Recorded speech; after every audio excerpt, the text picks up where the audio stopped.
This is Mavic Air 2. You may have some questions, like, So what's different? well, let's start with the larger sensor. There's a lot more pixels, 48 megapixels to be exact, which means you can do this. And then shoot a hyperlapse in 8K. With Smart Photo, every shot is a masterpiece. Yeah, but photos aren't really my thing. Don't worry, we've got you covered. It also does 4K 60p video. You can also slow things down. Way-do. And yes, there's HDR video. How's the flight time? It's fantastic. You're looking at up to 34 minutes in the air, a new record for the Mavic series.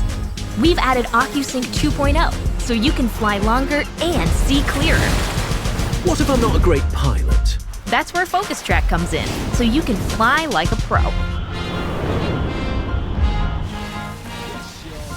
Or just press a button. Here's the best part: automatic obstacle avoidance. Okay, but what do I do with all these shots? Here's an idea. Use the DJI Fly app to edit and share your moments with just a tap. So, what's different? A whole lot.